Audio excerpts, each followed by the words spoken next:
7 India, सच दिखाने की हिम्मत। नमस्कार, आप देख रहे हैं न्यूज 24/7 इंडिया। मैं हूं आपके साथ सपना मदेशिया। चलिए शुरुआत करते हैं आज की कुछ खास खबरों से। गिरिडीह सरिया प्रखंड के ग्राम पंचायत छोटकी सरिया में स्वर्गीय राजेश मंडल जी के 11वां शहादत दिवस के अवसर पर नम्र आंखों से सुकून श्रद्धांजलि दी गई। स्वर्गीय राजेश मंडल जी के धर्मपत्नी रजनी कौर, त्रिभुवन मंडल और झारखंड के पूर्व मुख्यमंत्री सह विपक्ष नेता बाबूलाल मरांडी जी ने कहा कि पिछड़ा अल्पसंख्यक एवं दलित और गरीबों के लिए लड़ाइयां लड़ते थे। बगोदर विधानसभा क्षेत्र के सरिया प्रखंड को या फिर बिरनी प्रखंड उन्हें गरीब और पिछड़ा अल्पसंख्यक एवं दलितों के लिए मसीहा के रूप में जाने जाते थे। सरिया प्रखंड में एक बड़े समाज श्री के रूप में भी जाने जाते थे। भाजपा ग्रामीण जिला उपाध्यक्ष रजनी कौर ने कहा कि साजिश के तहत राजेश मंडल जी की हत्या कर दी गई थी और उनकी मौत से रजनी कौर को काफी सदमा पहुंचा था। एक महिला होने के नाते करे तो करे क्या, तभी बाबूलाल मरांडी जी उनके हौसले को बढ़ाते हुए राजनीति करने का मौका दिया और इस समय राजनीतिक करियर में अपना मान सम्मान के साथ जाने जाते हैं। राजेश मंडल जी की एक एक सोच के साथ नक्शे कदम पर चल रही और आगे भी चलती रहेंगे। इस कार्यक्रम में मौके पर वरिष्ठ पत्रकार विनोद विश्वकर्मा, कविता रानी, राहुल मंडल और कई गणमान्य मौजूद रहे। देखिए संजय ठठेरा की रिपोर्ट।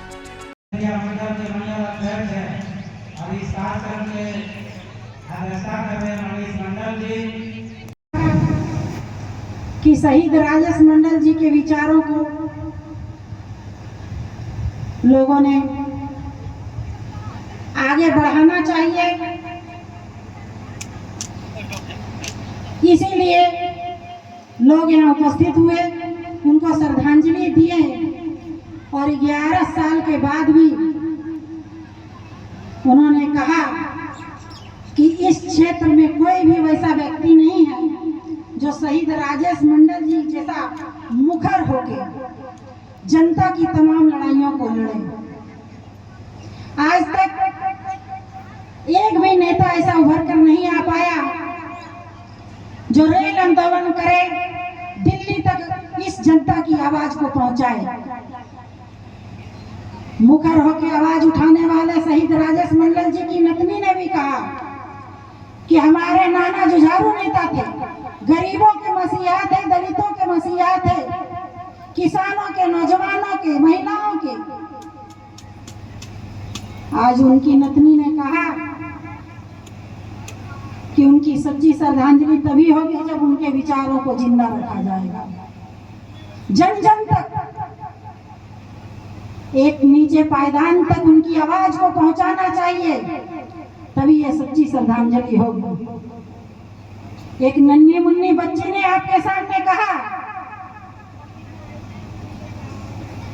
कि हमारे नाना जनता की लड़ाई को लड़ते लड़ते शहीद हो गए और शहीदों की समाधि पर हर वर्ष लगते हैं मेले। आज उसने अपने विचार को, अपने नाना को सच्ची श्रद्धांजलि देने के लिए आपके सामने उन्हें बहुत सी बातों को रखा। बहुत से वक्ताओं ने भी अपनी बातों को रखा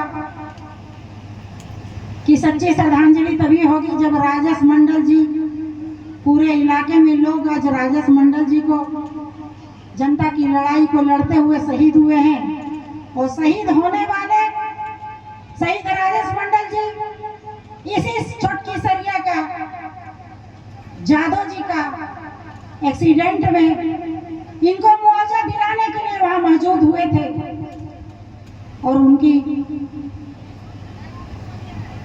प्लानिंग के तहत हत्या कर दी गई। उस हत्या का एक्सीडेंट का रूप दिया गया। जब भी कोई बड़ा नेता बगोदर विधानसभा में उभर के आता है तो उसकी हत्या हो जाती है। उसके बावजूद में भी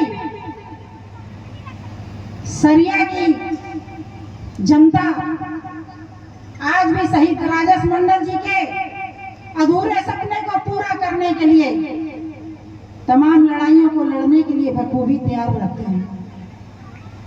पुलिस जुल्म के खिलाफ कोई ऐसा आंदोलन नहीं होगा जो राजेश जी ने ना किया हो।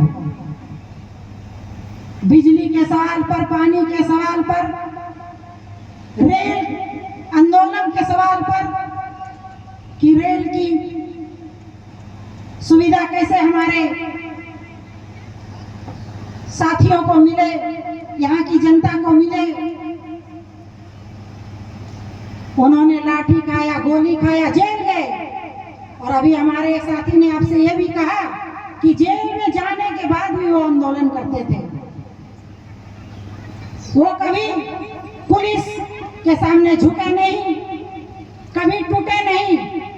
उनको सेल में डाल दिया गया, जेल में, फिर भी उन्होंने जेल के अंदर में भी आंदोलन किया। जेल के कैदियों के लिए उन्होंने आंदोलन किया। वहां में सभी इलाका के लोग वहां गए थे। किसी न किसी प्रशासन के जुल्म के शिकार होके लोग जेल चले जाते हैं, उन्हें इंसाफ नहीं मिलता। उनकी भी लड़ाइयों को बखूबी उन्होंने जेल के अंदर लड़ाई। मंडल जी सिर्फ एक नाम ही नहीं थे, बल्कि गरीबों को न्याय दिलाने के लिए सड़क आंदोलन करते थे। मेरे दादा पुलिस या जुल्म के खिलाफ लड़ा करते थे। वह एक क्रांतिकारी नेता थे जो पुलिस या जुल्म के खिलाफ, भ्रष्टाचार के खिलाफ लड़ा करते थे।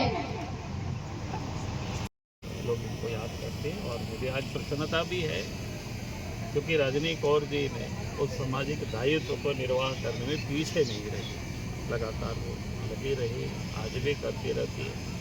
एक महिला भी होकर के मैं देखता हूँ कि संघर्ष करती है तो अच्छा लगता है कि चलो वही कि उनके पतिदेव ने जो मार्ग बताया तो उस मार्ग को इन्होंने भी नहीं बताया।